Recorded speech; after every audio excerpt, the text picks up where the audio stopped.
દલીલ થઈ હતી બંને પક્ષો? ગુજરાતની એન્ટી કરપ્શન બ્યુરો ખૂબ સારું કામ કરે છે, ભ્રષ્ટાચાર વિરોધમાં ખૂબ સારી કામગીરી એસીબી કરે છે.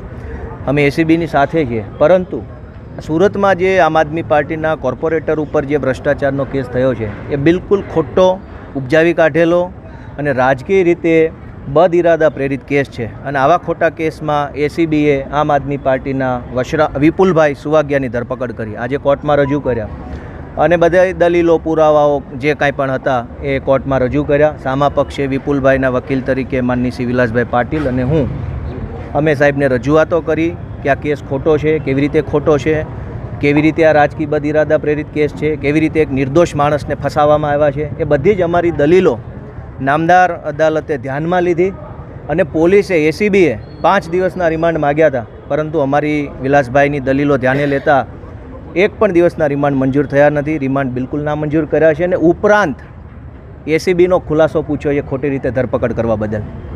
આ સૌથી મોટી પહેલી સફળતા કહો કે ન્યાયની જીત કહી શકાય. ખોટી રીતે ભ્રષ્ટાચારના કેસમાં એક નિર્દોષ માણસને ફસાવીને જે પોલીસે ધરપકડ કરી હતી, એ ધરપકડ કેમ કરી એનો ખુલાસો પૂછ્યો છે એસીબીને. કોર્ટે 10 દિવસમાં ખુલાસો રજૂ કરો કે આ શું તમે કરીને આવ્યા છો.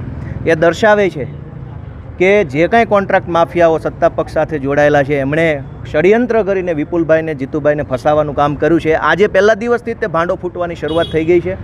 આગળના દિવસોમાં પણ ન્યાયની અદાલતમાં ભાંડો ફૂટશે રાજકીય રીતે દ્વેષથી કરેલી એફઆઈઆરનો, અને ન્યાય મળશે એવો અમને પૂરો વિશ્વાસ છે. એમણે એવા 5 મુદ્દા રજૂ કર્યા હતા કે આ ભાઈએ લાંચ માગી છે, તો કેવા ઈરાદાથી માગી છે, આ ભાઈ સાથે બીજા કોણ કોણ હતા એની તપાસ કરવી છે, આ જે જગ્યાએ ઘટના બની લાંચ માગવાની એ ઘટનાએ જઈને તપાસ કરવી છે. આવા બધા ક્ષુલ્લક પ્રકારના મુદ્દાઓ અમે દલીલ રજૂ કરી કે જે ઘટનાએ કહેવાતી લાંચ માગવાનો કથિત આરોપ છે એ જગ્યા જ સરકારી છે, સરકારની માલિકીની જગ્યા છે, તમારે કરવી હોય એટલી તપાસ કરો. એમાં આરોપીને શું કામ તમારે રિમાન્ડમાં લેવો છે અને માનસિક ટોર્ચર આપવું છે?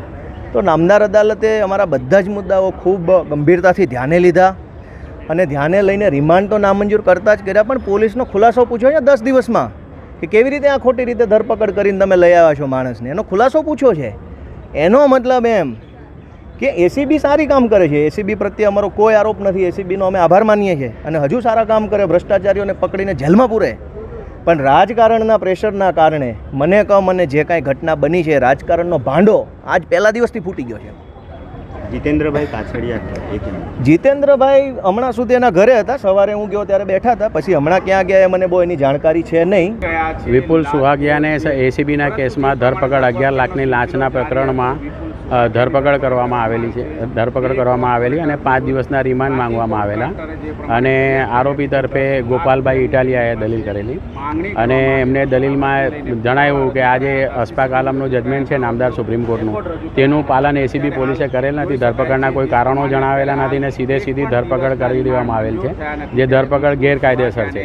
તો નામદાર કોર્ટે એ જજમેન્ટો અને જે રજૂ કરેલા ગુજરાત સરકારના સર્ક્યુલરો છે જે જજમેન્ટના આધારે આવેલા, તેનું પાલન નહીં કરેલ હોવાનું નામદાર કોર્ટને ધ્યાને આવતા નામદાર કોર્ટે કસ્ટડીનો ખુલાસો કરવા કીધેલ છે કે આ કસ્ટડી તમે કાયદેસર કરેલ છે કે કેમ તેનો ખુલાસો કરો. એસીબી દ્વારા કયા પ્રકારની જે છે ખુલાસો માંગવામાં આવે છે રિમાન્ડ? એસીબીને કે ધરપકડ તમારી કાયદેસર છે કે કેમ તે અંગેના તમારે કારણો લેખિતમાં જણાવવા માટે એમને જણાવવામાં આવેલું છે. 5 દિવસથી રિમાન્ડ શા માટે માંગવામાં? રિમાન્ડ એટલા માટે માંગવામાં આવેલી કે આ જે આરોપી જે છે વિપુલભાઈ સુહાગિયા, તેમની જે બીજા કોઈ ગુનામાં સંડોવણી છે કે કેમ, અને અન્ય કોઈ આરોપી સંડોવાયેલ છે કે કેમ, અને જે પેલા ભાગતા પડતા આરોપી છે જીતેન્દ્ર કાછડિયા, તેમને કઈ પ્રકારે મદદ કરેલી છે એ ગ્રાઉન્ડસર રિમાન્ડ માંગવા અને ગુનાવાળી જગ્યાનું પંચનામું કરવાનું હોય તે માટે રિમાન્ડ માંગવામાં આવેલા. હવે વિપુલ સુવાગિયા કસ્ટડીમાં જ રહેશે? હાલ તો એ જ્યુડિશિયલ કસ્ટડીમાં એટલે લાજપોર સેન્ટ્રલ જેલ મુકામે જશે અને પછી ખુલાસો આવ્યા બાદ ત્યારબાદ પછી આગળની જે કાર્યવાહી થશે તે કરવામાં આવશે.